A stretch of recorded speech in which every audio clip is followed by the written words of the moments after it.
already touching on something that really means a lot to me as a patient and as a practitioner, which is when I first was diagnosed with MS, I was told 10 years you're going to be in a wheelchair, that this is progressive, this is the outlook, this is what's going to be for you. And it was very much uh, gene based. They said you just rolled the bad luck Yep. and that's it. This is what's happened to you. And there was no really autonomy for me or no agency, sovereignty for me to do anything about it. It was just, here's the medication and, just hope for the best, keep a job with benefits. And already what you're saying is taking us from that fatalistic gene approach down to the epigenetics of what was causing it. Because we are born, like at least for most of us, yes, we're born in a state of health, and through death by 1,000 cuts, one thing and then another, we get to the point where that tipping point, homeostasis, can't maintain anymore, and our weakest link in the chain starts to manifest. And Absolutely. they told me when I asked 20 years ago, what causes MS? And this is what I got: genetics. And then they said maybe there might be Epstein-Barr related to it somehow. I just had MRI results a couple of weeks ago, and I don't take the medication, and I really don't even like the MRIs, but I agree every few years. And the doctor said to me, here's all these meds we want you to take, which are very dangerous. I'm not taking anything.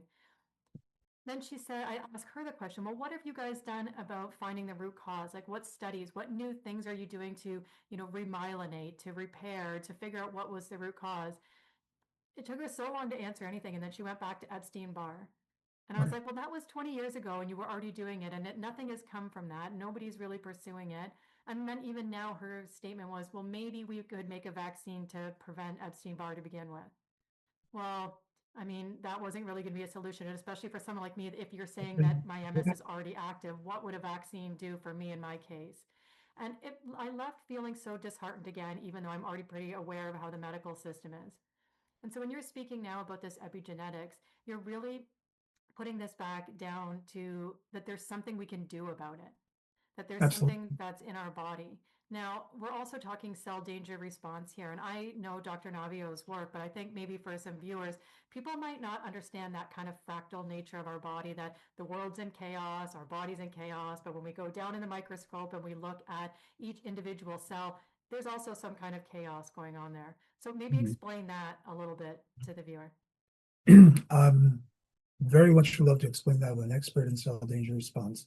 When that study first came out, Dr. Ben Lynch is a very prominent practitioner, gave me the study and said, Jess, make it understandable.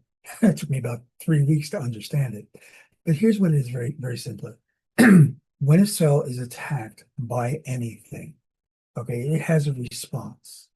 So what would cause that? Well, it's divided into toxins, as you might expect, things like mercury and so forth, microbes, viruses, parasites, and so forth, and all the psychological, spiritual, and emotional traumas. Now, Dr. Navia, on a scientific basis, showed that cells could be injured in equal measure by those what's considered head cases, which is not, can actually damage the cell just as much as if you swallowed mercury. Now, it takes longer depending on the trauma, okay, but it will injure the cell. And in this time frame, since the pandemic, we have problems with the spike protein from that, which attacks the ACE2 receptors, which are everywhere. And a lot of people who are being diagnosed with long COVID or long haul COVID or post-vaccination syndrome, that's the issue, and that can be detoxified as well. So what actually happens? Well, there's an attack on the cell, and the cell's response is multifactorial. It closes off the egress so that it gets trapped in there. It makes the inside of the cell inhospitable to the toxin by making it more acidic. It releases something called hypochlorous acid, which is a very mild acid, except in the cell where it's killing things. Okay. And this is what during the pandemic, people were using that. This is the sanitizing spray that you use for a baby. So if you actually sprayed it in its face by mistake, it wouldn't hurt them. You can drink it, you can breathe it. And what was happening is that we were trying to give people as much of this, spraying it in the air to kill off the virus. So that has to be considered as well. When this happens, many other things happen within the cell to, if you will, eradicate the toxin. When that happens, at some point when it's done, our cells aren't working. They can't use the vitamins. They can't get rid of toxins. They can't get rid of heavy metals. But there's a bunch of pathways that, let's call it rebooting the cell function, and then normal homeostasis can take place. Here's a good practical example. Everybody's had, let's say, strep throat or some kind of infection, and you feel terrible. So let's say the doctor gives you antibiotics, and for a few days you still feel terrible, then you feel a little bit better. And then there's that one day where you turn the corner, which means you get better rapidly. That's when the cell danger response has resolved itself. Okay? And you get normal cell function back. We're not talking about complex things. But in the case of various cell danger responses happening in tandem, or whatever caused it continuing, or if you had a very serious psychological trauma that is working, that hasn't been worked out and is kind of working in the background, that's continuous damage on the cells. That's been proven scientifically as well through cytokine studies and so forth, which are inflammatory things that attack the cells. So when that happens, the cell danger response becomes chronic. In other words, it doesn't resolve itself.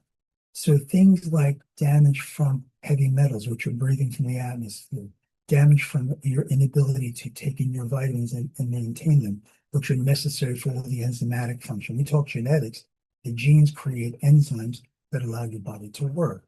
So if they don't have the vitamins and minerals for those pathways, those enzymes are not going to work very well, and you're not going to get the results. And we can go into different pathways, but it's not, you're not going to be impressed that I can pronounce polysyllabic terms. Okay, so the chronic cell danger response essentially engenders a condition of chronic inflammation, either through leaky gut or any other mechanism. And the chronic inflammation, which is very injurious to the body, starts setting off those weak links, which are the pathways that are compromised. They're not compromised when you're not having a lot of oxidative stress. When you're not having inflammation, it's like a highway. If there's no traffic, it's no big deal. Okay. When you start putting traffic in, all those inflammatory processes, antigens, yada, yada, yada, yada, yada, that's when it starts backing up and the things aren't working. And if it happens to be in a certain pathway, you're going to express with what is diagnosed as these syndromes. Thank you for listening to Mind Over MS. For more episodes, guided meditations, and healing resources, follow Energy Over Matter and subscribe wherever you are listening. Until next time, this is Dana Wilder signing off. Have a blessed day and a blessed life. Namaste.